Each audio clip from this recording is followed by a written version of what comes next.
तो देखिए इस वक्त बधाइयों का सिलसिला शुरू हो चुका है। सम्राट चौधरी के नाम का ऐलान हो चुका है। बीजेपी की विधायक दल की बैठक हुई, विधायक दल के नेता के तौर पर सम्राट चौधरी का चुनाव हुआ और अब बिहार के मुख्यमंत्री होंगे बीजेपी के चेहरे के तौर पर, जहां पर बीजेपी इसी के साथ अब एक नेशन ड्रिवन मैसेजिंग करेगी। और साथ ही देखिए बधाई लगातार इस वक्त दी जा रही है। विनोद तावड़े आप देख रहे हैं, उस तरफ शिवराज सिंह चौहान की मौजूदगी है, गिरिराज सिंह इस वक्त आप देख रहे हैं। शिवराज सिंह चौहान की तरफ से नाम सम्राट चौधरी के नाम का किया गया, अगले मुख्यमंत्री के तौर पर उनके नाम का ऐलान किया गया है और इसी के साथ अब बीजेपी का चेहरा बिहार की राजनीति में नजर आएगा। और यह कहा जा सकता है कि जो नीतीश युग था, जो जेडीयू युग था, वो अपनी समाप्ति की तरफ बिहार की राजनीति में दिखेगा और बीजेपी के नए युग की शुरुआत, एक नए अध्याय की शुरुआत इसी के साथ होती है।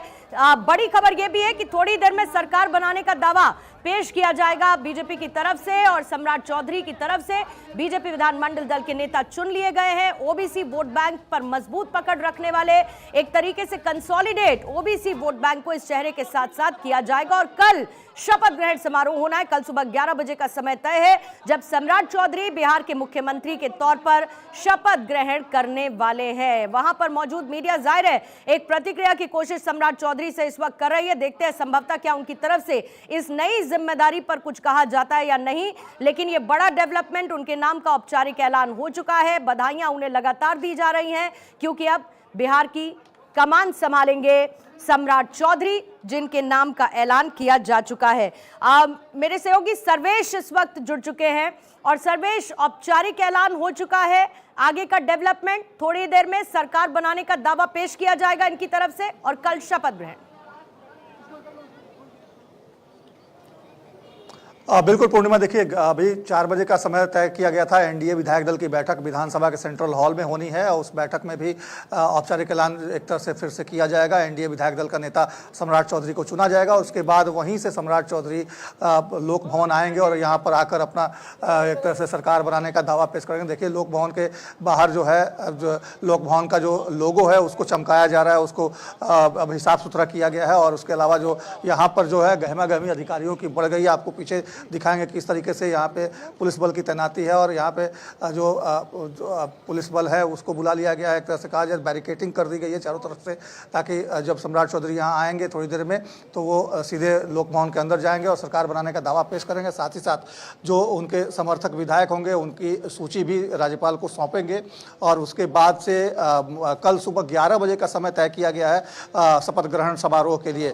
और कल जो शपथ ग्रहण समारोह होगा उसमें माना जा रहा है कि कल 3 लोग ही शपथ लेंगे, जिसमें कि 2 डिप्टी सीएम जेडीयू कोटे से होंगे, जिसमें विजेंद्र यादव और विजय चौधरी का नाम चल रहा है। हालांकि निशांत को मनाने की लगातार कोशिश की जा रही है, लेकिन निशांत कुमार का कहना है कि किसी भी सदन का जब वो सदस्य बनेंगे तभी कोई पद लेंगे। तो एक तरह से कहा जाए तो कोशिशें अभी भी जारी है निशांत को मनाने के। संगठन को मजबूत करने का काम भारतीय जनता पार्टी के प्रदेश के अध्यक्ष संजय सरावगी जी के प्रभारी और लगातार संगठन को मजबूत करने का काम कर रहे आदरणीय विनोद तावड़े जी, प्रभारी आदरणीय दीपक प्रकाश जी और इस मंच के सामने उपस्थित हमारे सभी वरिष्ठ नेतागण, केंद्र सरकार के सभी मंत्रीगण, यहाँ पर उपस्थित सभी माननीय सांसदगण, माननीय विधायकगण, कोर कमेटी के सभी सदस्यगण,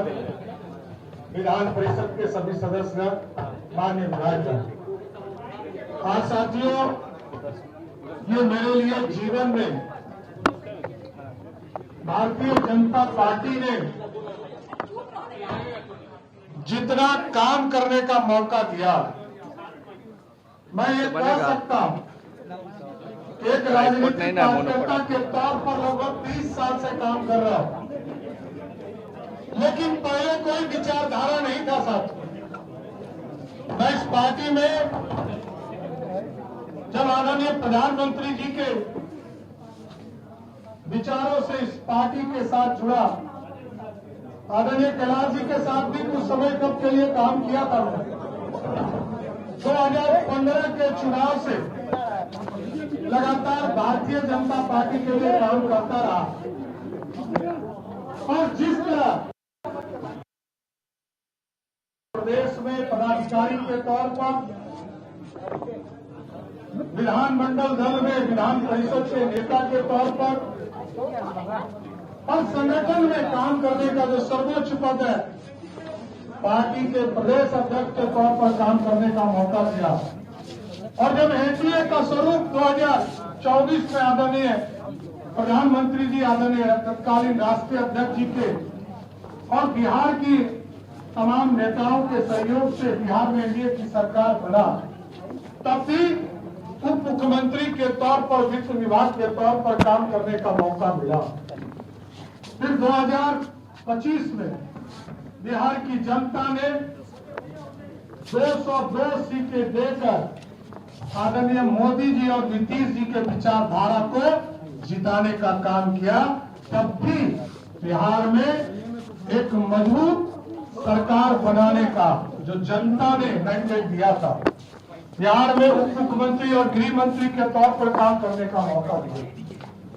आज मैं आदरणीय प्रधानमंत्री जी को, आदरणीय राष्ट्रीय अध्यक्ष जी को, महामंत्री संतोष जी को, शिवराज सिंह चौहान जी को,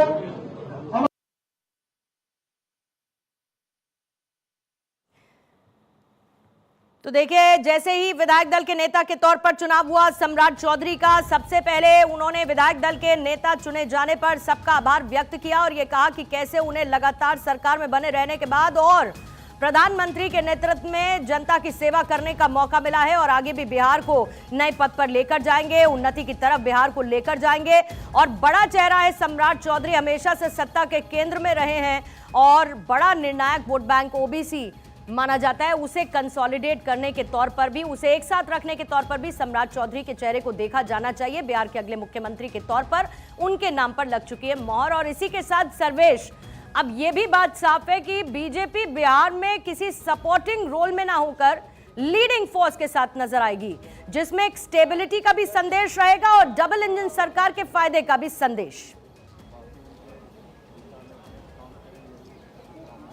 बिल्कुल पूर्णिमा, देखिए चाहे वो नीतीश कुमार भी जब बीजेपी के साथ जब भी सत्ता में रहे हैं तो डबल इंजन की सरकार का फायदा बिहार को मिलता रहा है। और निश्चित तौर पे अब क्योंकि बीजेपी अब मुख्य तौर पे अगर सामने आ गई है और फ्रंट फुट से अब बीजेपी खेलना शुरू करेगी और जिस तरीके से अब वो सहयोगी की भूमिका में नहीं होगी जबकि लीड करने की भूमिका में जब बीजेपी अब बिहार में आज से उसकी शुरुआत करने जा रही है, तो निश्चित तौर पर देखिए इसका फायदा। इसी के साथ देखिए सर्वेश, भारत 24 की खबर पर मोहर लग चुकी है और सम्राट चौधरी बिहार के अब मुख्यमंत्री होंगे। थोड़ी देर में सरकार बनाने का दावा पेश किया जाएगा।